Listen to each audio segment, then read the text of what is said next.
초대교회가 제자가 숫자가 더 점점 많아졌습니다. 많아지다 보니까 교회 안에서 구제할 일을 굉장히 많이 했습니다. 구제하는 게 잘못됐다는 건 아닌데요. 구제한 봉사에 이런 것 때문에 서로가 이제 아마 옥신각신 이런 문제가 생겼습니다. 하나님 말씀을 제쳐놓고 접대를 일삼는 것이 마땅하지 아니하다 했습니다. 교회에서 해야 될 가장 중요한 일은 하나님 말씀이에요.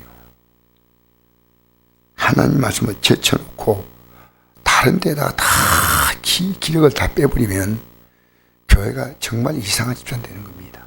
이 말씀이 모든 것의 기초입니다. 기초. 12사도가 이 말씀을 제쳐놓고 접대 일삼는 것이 마땅하지 아니하다 했어요.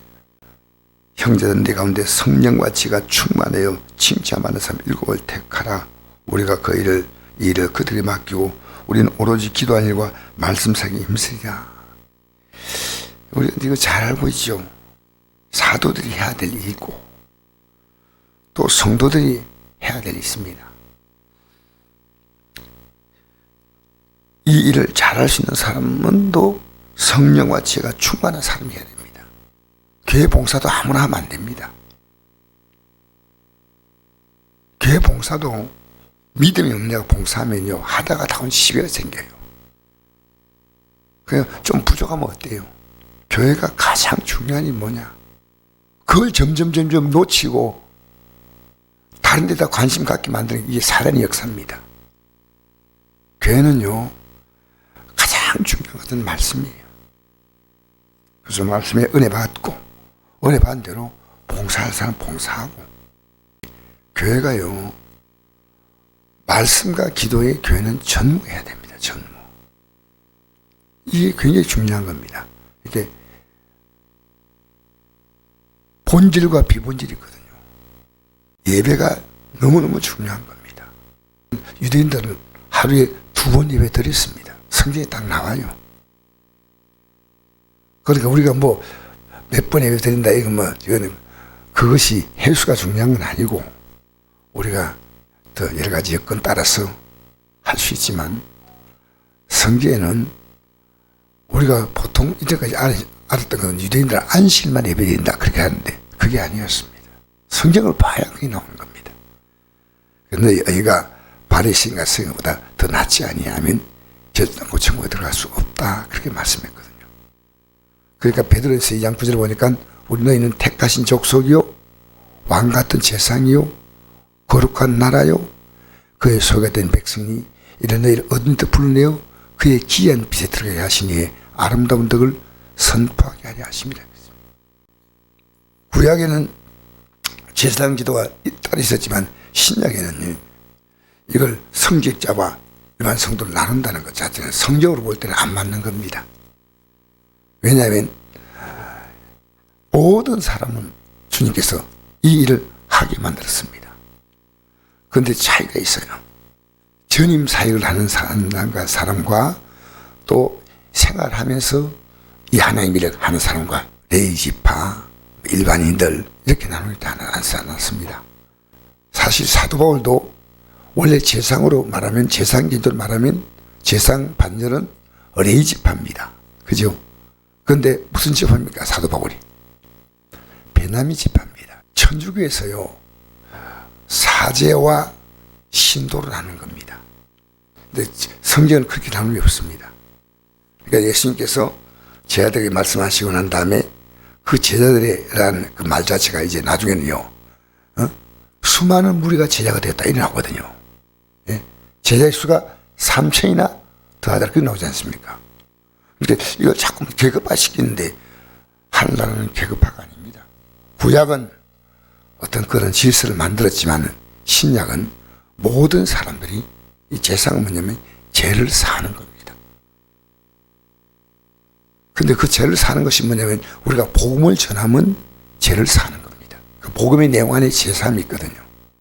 구약은 예식으로 죄를 살잖아요. 근데 우리는 신약은 예식이 아니고 예수 그리스도 믿음으로 제사함 받는 거예요. 이게 신약과 구약의 엄청난 차이예요. 물론 구약이 있으므로 신약의 이런 제사, 신약의 모든 복음이 구약으로 말미암아 그림자가 나타나고 실체가 나타났다, 그렇게 보면 됩니다. 그 교회가 말씀과 기도에 전무해한다. 이것만이 우리의 답이에요. 교회가 오히려 말씀과 기도 외에 다른 부분이 더 커져버리면 교회는 고민해야 됩니다. 봉사가 귀하지 않은 거 아닙니다. 그러나 봉사가 우리의 영적 사역을 이렇게 좀 영향을 준다면 봉사를 어느 정도 우리가 절제해야 됩니다. 그래서 우리의 봉사가 있으므로 우리 모든 예배 생활이 더 빛납니다. 7 집사를 택했더니 이 집사님들이요, 봉사일이 아니고 나중에 뭘 했습니까? 대표로 나오는 스테반 집사와 빌립 집사죠. 가장 대표적인 사람이. 그 스테반 집사는 말씀 전하다가 철저히 순교자가 스테반 집사가 된 거예요. 그러니까 말씀과 기도에 전무한 사람이 오히려 집사들이었습니다. 그죠? 성경을 볼 때는. 그리고 그 당시에 유대인들은요, 사마리아 땅에 하지 않았습니다. 예수님을 그 당시 유대인들이 뭐라고 조롱했냐면요, 너는 사마리아인이 아니냐, 이 말을 했습니다. 굉장히 사람을 무시하고 멸시하는 표현입니다, 예수님을. 근데 빌립이 가서 사마리아 땅에 가서 복음을 전하니까 이 사도행 8장에 나옵니다. 그 성에 큰 기쁨이 있더라 그랬습니다. 결국 알고 보면요, 7 집사도 말씀과 기도에 전무한 사람들이었어요. 그러니까 교회는요, 이런 영적인 풍토를 자꾸 보이지 않게 만들어 가야 됩니다. 만들어 가면서, 그리고 이제 봉사는 귀한 겁니다. 그 필요 없다, 이렇게 하면 안 됩니다. 오직 우리 말씀과 기도에 전무하는 분위기 안에서 보조수단이지 그게 주수단이 아니에요. 주의 종은 주의 종대로 전무해야 되지만 성도도 어떤 면에서는 말씀과 기도에 전무하는 방향으로 나가야 합니다. 그래서 우리 만나면 말씀으로 대화하고 기도하고, 그렇죠? 또 그걸 위해서 영적으로 부족하면 조금 이렇게 어떤 화제거리를 만들어서 서로 인사하고, 아이고 얼굴이 좀 좋게 보이네, 아이고 집사님 아프셔요, 아이고 성도님 어떠셔요, 이런 얘기는 우리가 사람으로서의 인사입니다. 인사하면서 또 이제 그 애가 어떤 얘기를 할 때 하나님 말씀으로 격려해주고 또 내가 기도해주겠다, 이게 참 중요합니다. 교회가 영적인 본질을 잃어버리고 비본질에 충실해버리면 교회는 큰일 납니다. 이 천주교가 가장 큰 문제가 개토릭 뭐냐면요, 이게 아닙니다. 이게 아니고 그들 나름대로 교리를 만들었어요. 교리. 성경도 우리하고 달라요. 여러분 아셔요? 우리는 성경이 몇 권입니까? 66권이죠. 천주교 몇 권인지 아십니까? 72권입니다. 그 72권만 있는 게 아니에요. 그들은요, 수많은 기도문이 있어요. 사실 우리는 기도문 만들어 하는 건 잘못된 거 아니지만은요, 성경에서 주기도문 하는 건 잘못된 거 아닙니다. 근데 그들 남들이 기도문을 딱 만들었어요. 그 틀 안에서 기도하는 겁니다. 그래서 우리는요, 그렇게 하지 않습니다. 성경 말씀을 따라서 기도하면 됩니다. 언제나. 오늘도 이 아침에 우리 말씀으로 또 이 한 주간을 출발하신 자리에 나온 여러분을 제 이름으로 축복합니다. 우리 말씀 따라 기도합니다. 내가 만난 이 상을 어떻게 할까? 하나님 말씀 뭐라고 말할까? 우리는 이것을 가지고 기도해야 됩니다.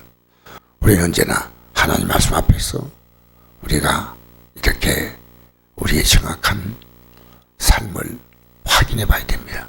내가 지금 바로 가고 있냐? 저는 이렇게 생각합니다. 이 말씀은 거울입니다.